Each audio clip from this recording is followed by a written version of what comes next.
A 10-year young preteen spots a crowd in the music room of school. She somehow manages her way,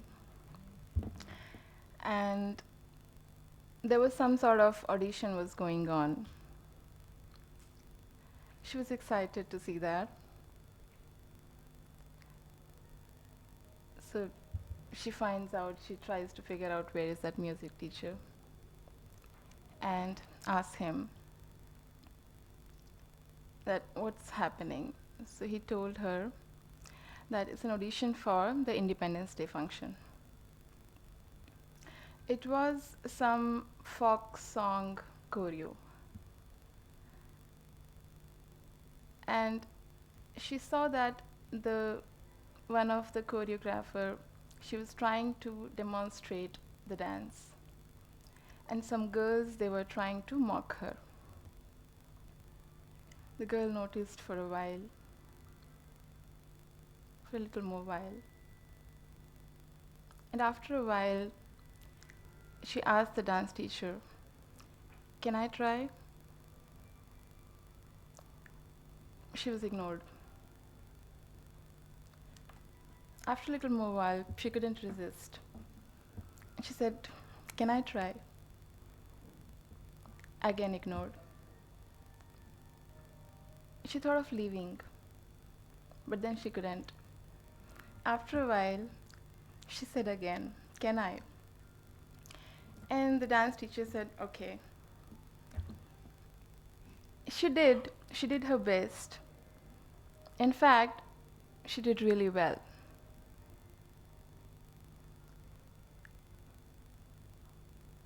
In few seconds, she heard smiles, laughter.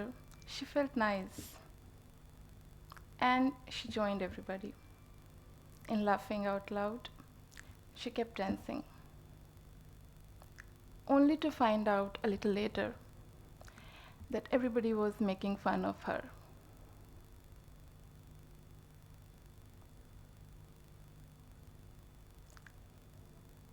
It was the moment she didn't know whether she should stop, she should leave,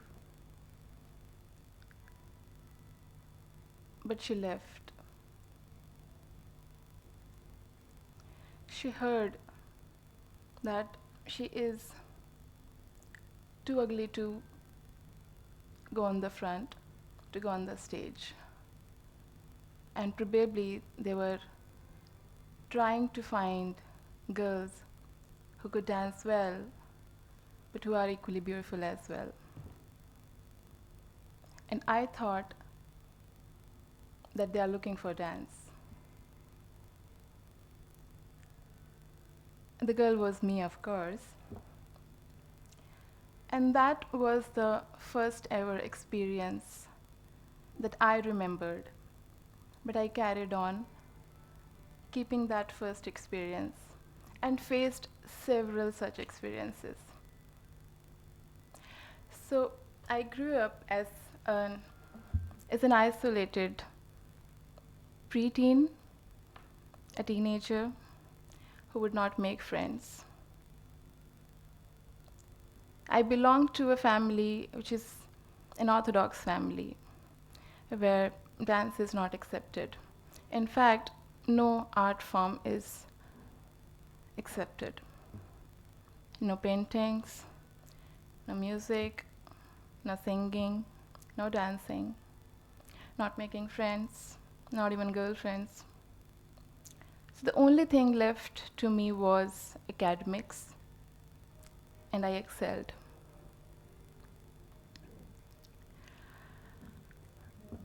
There was one thing that that stayed from that incident was I'll do things that I want someday when I'll have the power. And I knew that I'll do it. Every day as I grew up, I somehow felt that I might turn into a rebellion. Every day I felt.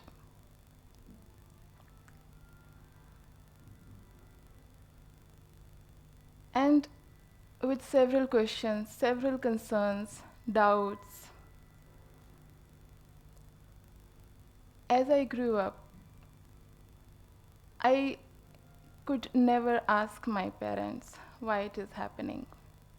Because I was a different child at home. I was loved. I was spoiled as well.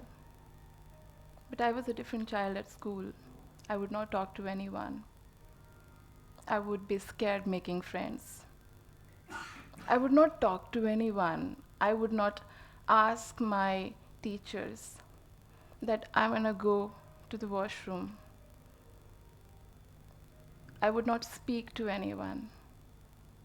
So no communication at all. I did not know how to say, may I come in? I'll just make sure that I enter the class first, so I don't have to ask. And I leave the class at the last. And when a teenager girl needs her mom the most, she passed away when I was in 12th. So all the questions buried forever, when I could have guts to ask someday. Until a day I found a friend forever. It was actually internet. Internet gave me a platform to express myself. I could write, I could express, I could share everything, anything. I made some friends, and one of my best friends today, I actually met online some 10 years ago, and she's still my best friend.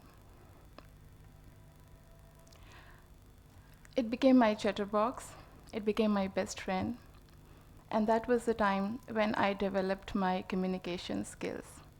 Strong enough that today my business and personal conversion rate is up to 80 to 90%.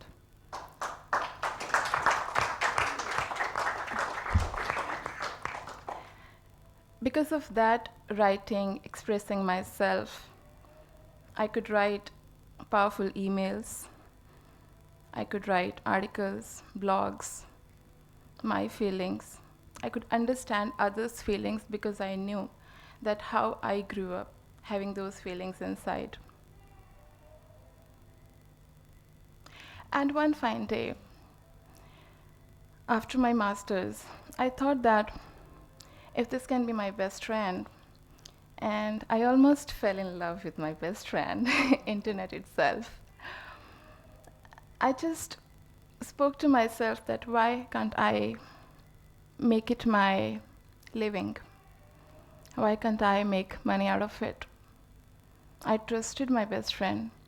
I did everything with this. I explored, I searched, I researched.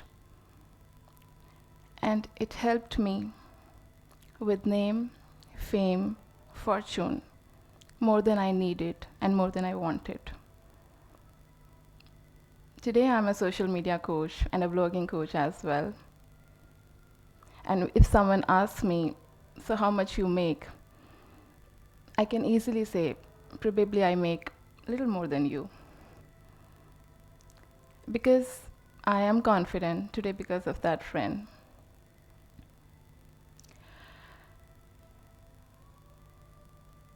My father remarried,